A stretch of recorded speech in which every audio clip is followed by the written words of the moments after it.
I didn't stop driving until the next state line. I don't go near West Memphis anymore, but something followed me. The next night I parked outside Jackson, Tennessee, different place. Brighter lot, more trucks. But the second I killed the engine, I felt it again. That weight behind my eyes, like something waiting to start. Noodles was calm at first. I walked him, tried to act normal, but I couldn't stop checking the mirrors, couldn't stop looking at the trees. And that night, I didn't sleep. I left the cab light on, doors locked, window cracked just enough to hear something if it got close. Sometime past 2, I heard tapping. Soft, deliberate. Spaced out like whoever was doing it wanted me to feel every second between. Noodles stiffened and started growling low, same way he did in West Memphis. I leaned forward, slow, trying to catch the mirror without shifting too much. But there was nothing there. No movement, no one. Just that pressure building in the air. That stillness that makes your skin crawl like the whole world's holding its breath. Then it stopped. I sat there for hours, unmoving. And when daylight finally hit, I stepped out just to breathe something that didn't smell like fear and diesel. And that's when I saw it. On my wiper blade. A fork, not mine. Just there. Not dropped, placed, like someone wanted me to know. They'd been closer than I thought. I didn't touch it. Just stared. Backed away. Went inside and asked to check the security cams. And the guy at the counter didn't even blink. He just said the system froze between 203 and 206, skipped like it never recorded. I could tell he didn't want to say more. I didn't wait for him to. I didn't eat that day.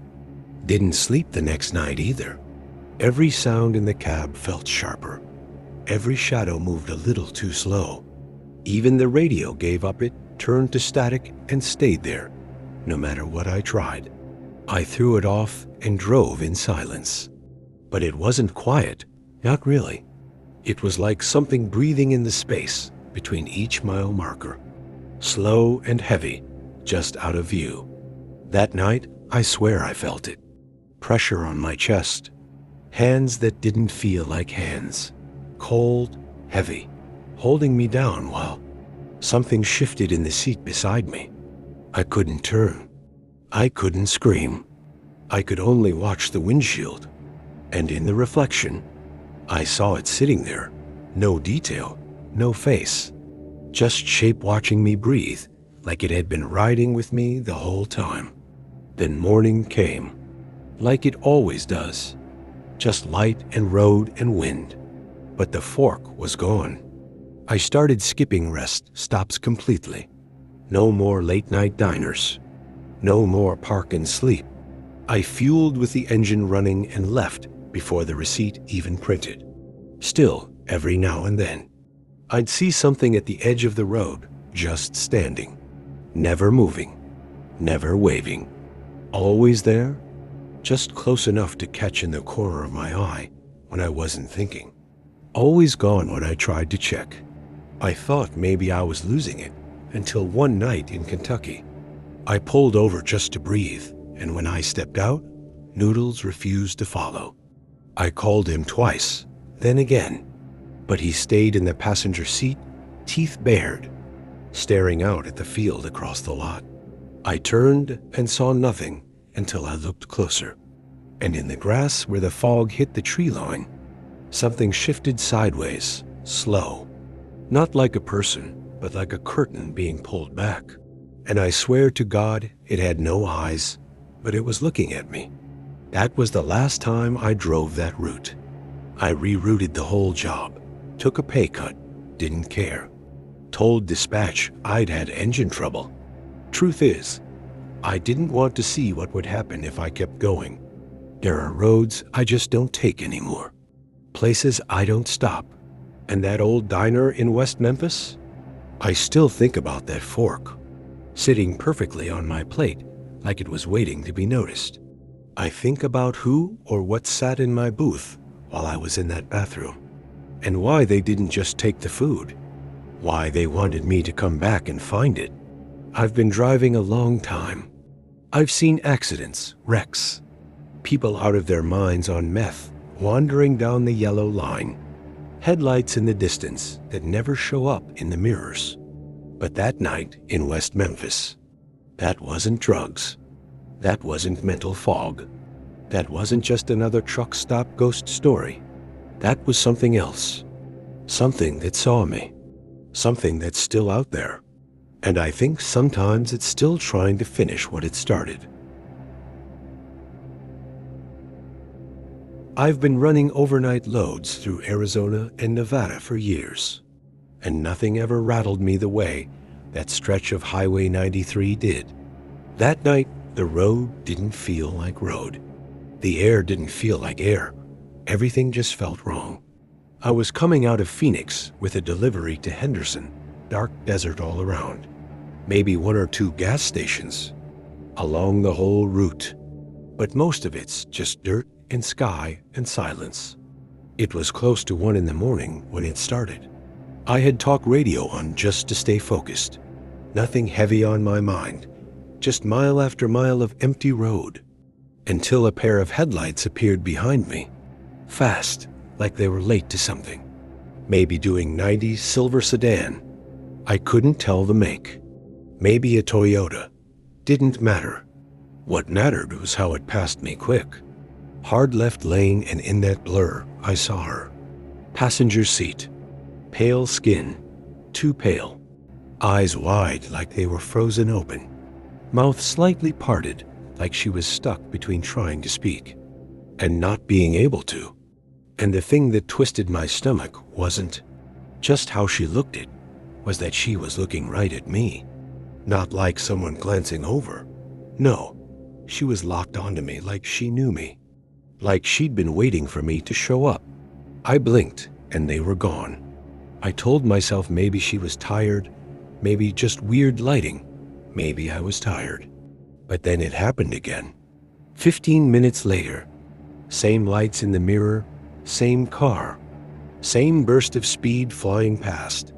Only this time she looked worse, her face more sunken, her mouth open wider, eyes even wider, like she was screaming, but no sound was coming out. And I didn't even try to explain it to myself anymore. I just tightened my grip on the wheel and stared straight ahead. My chest started feeling tight, like the air was getting thinner, and I realized I couldn't hear the radio anymore. It was just static, loud and sharp, and I don't even remember turning it off, but I did. And now the road was dead silent, except for my tires and my breath. I checked my mirrors every few seconds. Nothing, just dark behind me. Then the third time hit. I didn't see them pass me again. This time they didn't pass. They followed. Same headlights, same car, but now it kept its distance. Tailing me, never too close.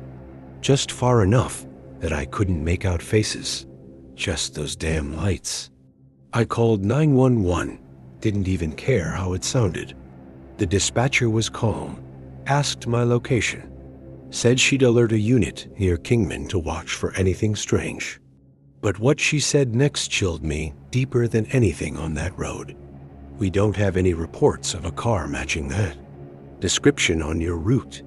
Not one. Nothing behind me. No ping on traffic cams. Nothing. I checked my mirror. The car was gone. Not pulled over.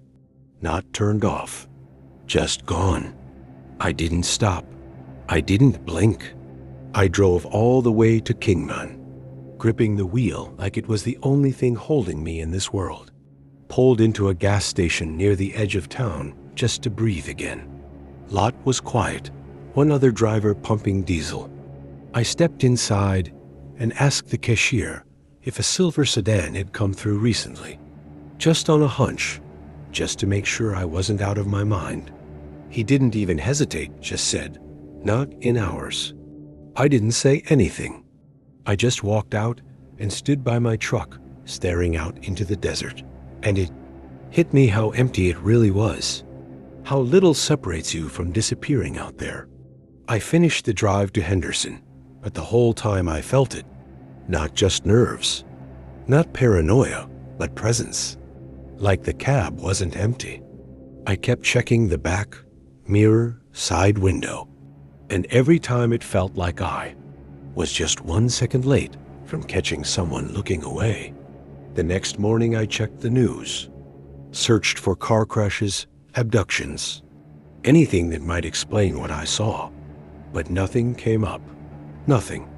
Like that woman had never existed. Weeks passed. I tried to forget.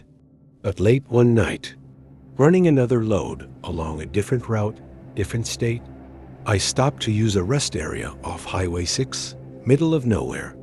And when I came back out of the bathroom, there it was, parked 2 spots over. Silver sedan, same dull metal, same silhouette. Lights off, no one inside, just sitting there. I didn't look too long. I got in my truck and drove straight through the night, faster than I should have, and I kept telling myself maybe it was coincidence. Maybe my brain was just connecting things that weren't real. But 2 days later, I got a call from another driver I knew. Said he saw something strange outside Caliente. Nevada silver sedan, empty, parked just off the shoulder with the passenger door wide open like someone had just stepped out and vanished into the desert. He didn't know what to make of it. I did. Back in '96, I was teen driving with a guy named John, east to west, long haul out of Detroit, headed toward Oklahoma City, cutting down through St. Louis. It had been raining all day. Hard, relentless rain that blurred the lanes and made every mile feel like 3. And by the time we stopped to switch, I was dead on my feet. We pulled into a rest area just past the city limits, somewhere off I-55. And while we logged the change, I remember John laughing, saying if we die out here, he'll come back to haunt me. I told him to shut up, handed over the clipboard, and crawled into the sleeper. He zipped the curtain. I laid flat, left a movie running on my little screen. My cousin Vinny something I'd seen 100 times. Familiar noise to help me drift off. And I remember thinking if something ever went wrong on the road, really wrong, like metal twisting wrong, I'd just drop to the floor, low as I could go, and pray it wasn't the end. About 45 minutes later, I felt it before I heard its sudden weight shift. Tires catching wrong, the back end swinging too far left. John's voice yelling, "Hang on." But already we were sliding, and I knew this wasn't a swerve. It was a loss. I hit the floor hard, arms over my head, and a second later, we were airborne, weightless, then a sound I'll never forget. Like the world snapped in half and everything went black. Then silence. We were still moving. I didn't understand how, but we were still moving. When we stopped, I couldn't tell which direction was which. I crawled out from under the curtain and realized the cab was upside down. Everything was inverted. Glass shattered, dash torn open, and I could smell diesel, thick and sharp like it had teeth. John was already yelling for me, asking if I was okay, voice tight and shaking but alive. And we both crawled out through what used to be the roof, barefoot in wet socks, standing on asphalt slick with rain and fuel. The air was heavy with smoke, and the sky looked darker than it should have, like even it was in shock. I turned and saw what we hit. A white pickup truck, crushed, flattened, like it had been stomped by God. People were running toward it, fire extinguishers in hand, shouting things I couldn't hear, but I knew what they meant. I saw one empt kneel beside the passenger side, gently reaching in, mouthing words to someone trapped inside, and I'll never forget her face, the way she looked at them, soft and broken and too calm, like she already knew how this would end. I remember the blood on my hands, Didn't even feel the cuts. Just saw it dripping off me like water. And I remember the cold, not the weather. The kind that lives in your chest when you realize someone else just had the worst moment of their life. And you were the one who brought it. The ambulance was silent inside. I sat there staring out the back windows as the road vanished behind us. And something cracked open in me. I cried, not because of pain, not even guilt yet, just because my body didn't know what else to do. Later, we found out all 3 passengers in that pickup were gone. A man, his wife, and their little girl, 4 years old. I don't remember how they told us. I only remember the silence after. They called that stretch of I-55 Blood Alley. Said the grooves in the pavement trapped rainwater in just the wrong way. Said too many drivers had lost control there. Said they'd been meaning to repave it. And months later, when I drove past that same spot, I saw the fresh asphalt, dark and smooth, like nothing had ever happened there. And I remember thinking, not for the first time, I wish they had done it sooner. I wish I had said something before. I wish I had stopped the truck. I wish we had taken a different route. I wish that man hadn't said anything about coming back to haunt me. Because for weeks after the crash, I couldn't sleep, couldn't breathe, because I kept waking up to the sound of John, yelling hang on, but in a voice I didn't recognize. And there were nights, alone on the road, when I'd glance in the mirror and swear I saw someone sitting in the back of the cab, just out of focus, just still. Some people say guilt fades, but I think it just finds a quiet place to live inside you. And some roads never let you forget.